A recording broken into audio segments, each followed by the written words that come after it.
Envie de passer un bon moment? Vous êtes sur la bonne radio. Vous êtes sur la bonne radio. Chères auditrices, chers auditeurs, bonjour.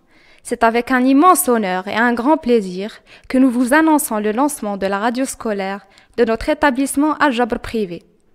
Avant toute chose, nous vous souhaitons la bienvenue sur les ondes de notre radio et nous tenons à vous remercier de nous avoir rejoints en cette première émission radiophonique que nous venons d'adopter comme un projet éducatif innovateur. En effet, de toutes les formes d'écoute et d'information issues de l'ère contemporaine, la radio a le grand privilège d'être la plus ancienne à nous faire vibrer les oreilles jour après jour, et ceci depuis plus de 100 ans. Et c'est pour cette raison que notre école a jugé capital d'introduire la radiodiffusion dans notre éducation. Mais il est également indéniable que la radio est un outil efficace quant à la communication ainsi qu'au transfert d'informations. Alors, notre cher professeur et encadrante, Madame Sbahi, et notre régisseur, Monsieur Slami, ainsi que mes camarades du collège et du lycée, ont concentré leurs efforts pour réaliser un projet qui s'avérera à des fins constructives et bénéfiques. Nous entamerons alors des thématiques diversifiées, concernant des événements nationaux et internationaux, des sujets de discussion pertinents, des débats avec pragmatisme, etc. Concernant cette première session, nous allons nous intéresser aux droits de l'homme à l'occasion du 10 décembre, jour anniversaire de l'adoption en 1948 par l'Assemblée générale des Nations unies, la Déclaration universelle des droits de l'homme, un document fondateur qui a proclamé les droits de chaque individu autant qu'être humain. Avec nous sur le plateau, mes camarades qui ont contribué à l'organisation de ce projet, notamment du tronc commun, Younes Barrak. Bonjour. Hiba Karma. Bonjour.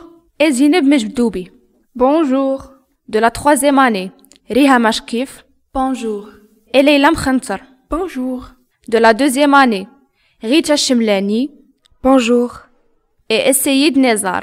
Bonjour. Et moi-même, Jihan Talbi du tronc commun. Bonjour. Et maintenant, je laisse la parole à mon camarade Younes, qui va vous présenter cette première session de la radio scolaire en arabe.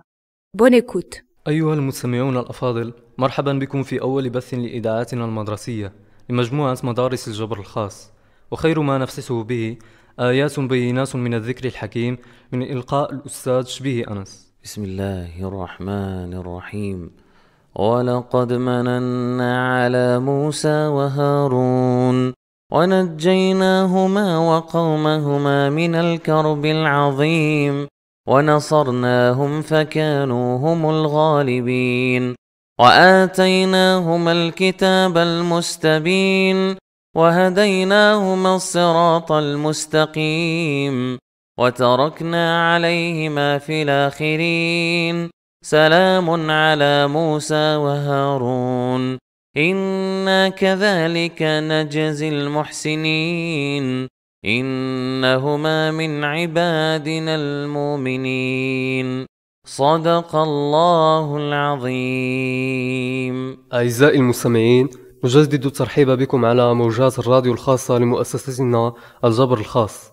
اليوم ينطلق البث الأول للإذاعة المدرسية، وسنتطرق فيه لموضوع حقوق الإنسان الذي يشمل معايير القيم الإنسانية والاجتماعية. من تقديم الزميلة غيتا بالنيابة عن الصديقة ليلى لتعذر مجيئها لظروف خاصة.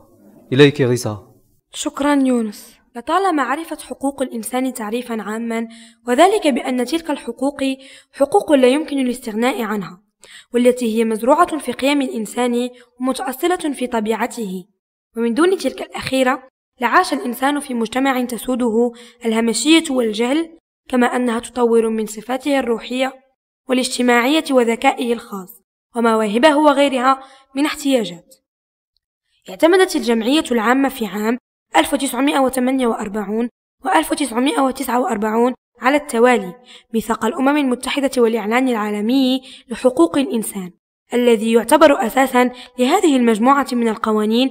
ومنذ ذلك الحين وسعت الأمم المتحدة قانون حقوق الإنسان تدريجيا ليشمل على معايير محددة للنساء والأطفال والأشخاص ذوي الإعاقة والأقليات والفئات الضعيفة الأخرى الذين يملكون الحقوق التي تحميهم من التمييز الذي طالما كان شائعا في العديد من المجموعات.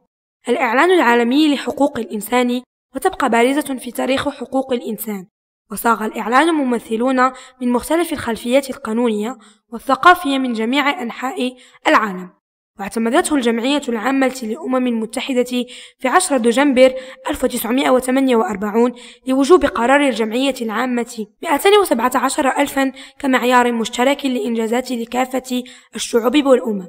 دخل العهد الدولي الخاص بالحقوق الاقتصادية والاجتماعية والثقافية حيز التنفيذ عام 1976، ومن ضمن الحقوق الإنسان التي يسعى العهد تحذيرها وحمايتها ما يلي: الحق في العمل في ظروف عادلة ومرضية، والحق في التعليم والتمتع بالفوائد الثقافية والتقدم العلمي. ودخل العهد الدولي الخاص بالحقوق المدنية والسياسية والبروتوكول الاختياري الأولي حيز التنفيذ عام 1976 ميلادية، ومن ثم اعتماد البروتوكول الاختياري الثقافي في 1989، ويحتفل باليوم العالمي لحقوق الإنسان في 10 من دجنبر من كل سنة.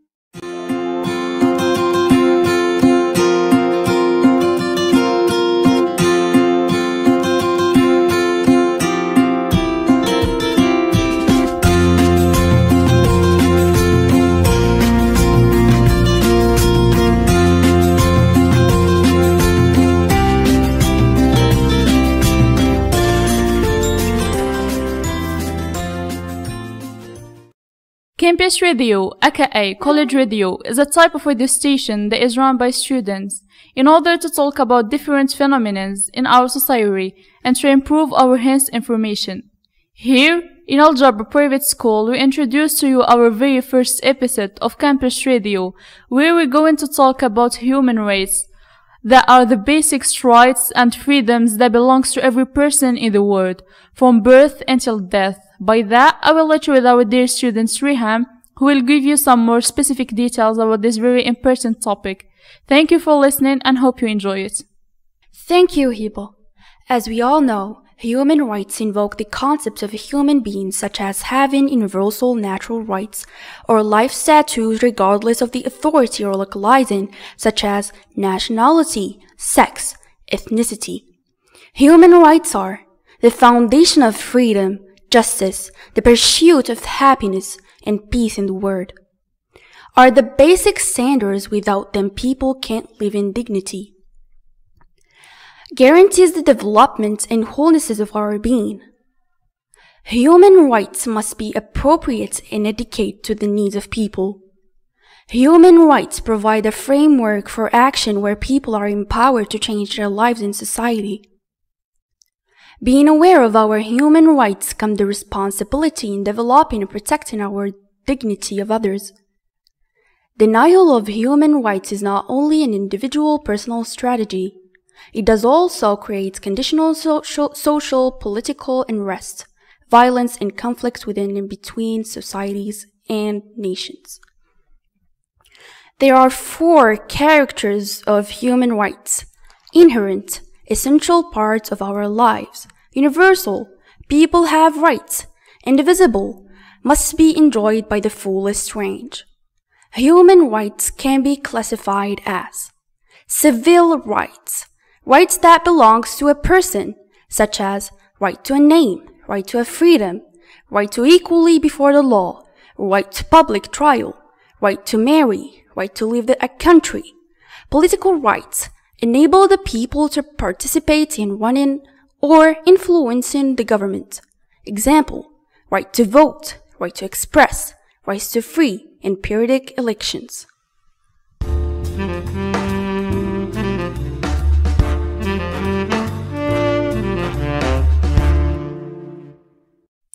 Je vous laisse avec Zineb qui va nous parler de l'adaptation cinématographique du roman.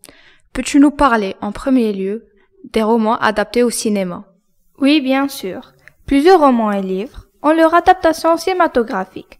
Certes, c'est plus amusant et moins ennuyeux pour certaines personnes de regarder un film que de lire l'œuvre en papier ou en PDF. Mais pour moi, c'est tout à fait le contraire. Je préfère soit regarder le film avant de lire l'œuvre ou bien l'inverse, car cela trouble en quelque sorte le goût d'amusement que je prouvais en lisant l'œuvre et à imaginer les personnages, les lieux, dans un premier temps. Et à ton avis, quels sont les inconvénients de l'adaptation cinématographique? Ce que je n'apprécie guère, c'est le fait de supprimer quelques actions et scènes pour que le film ne dépasse pas un certain temps, ce qui te fait ressentir une sensation de vide ou de manque. Pourtant, l'adaptation cinématographique restera toujours une œuvre d'art qui caractérise notre époque.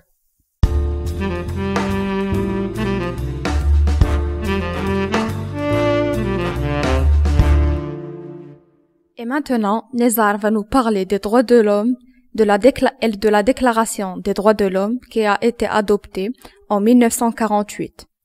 Déjà, pour commencer, qu'est-ce que les droits de l'homme? On entend par droits de l'homme l'ensemble des droits interdépendants et immuables procurés à chaque être humain d'une manière innée, universelle, égalitaire, sans exception et sans distinction. Et c'est pour cela que la démocratie et les droits de l'homme s'entretiennent mutuellement. Une démocratie sans droits de l'homme est vaine, et inversement. On ne peut obtenir ces droits qu'avec un système politique juste et égalitaire. Et la Déclaration des droits de l'homme, c'est quoi? C'est un texte international qui énumère les libertés essentielles de tous les êtres humains sans exception. Quand a-t-elle été approuvée? Elle a été approuvée le 10 décembre 1948 par l'Organisation des Nations Unies après la Seconde Guerre mondiale. Cette déclaration s'inspire des textes anciens de plusieurs pays. Et que suscite cette déclaration exactement? Elle compte 30 articles qui définissent des droits auxquels toute personne peut prétendre du simple fait d'être humain. Elle comporte plusieurs droits comme le droit à la vie, à la liberté, à la sûreté, la résistance à l'oppression, etc. Qui s'assure de l'application de ces droits? Bien que les droits de l'homme soient communément appliqués autour des sociétés, la déclaration reste un idéal et non un texte de loi. Par conséquent, elle n'est pas valable au tribunal. Et une dernière chose, que représente la conscience collective et comment peut-elle faire triompher les droits universels? La conscience collective est la responsabilité de chaque personne pour le bien de tout le monde. C'est pourquoi nous pouvons nous mobiliser à notre échelle pour protester contre les injustices et faire triompher l'idéal des droits universels. D'accord, merci Nézar. Merci. Arrivé au bout de notre émission, j'espère vraiment que vous avez passé d'agréables moments en notre compagnie. Et on se dit à bientôt.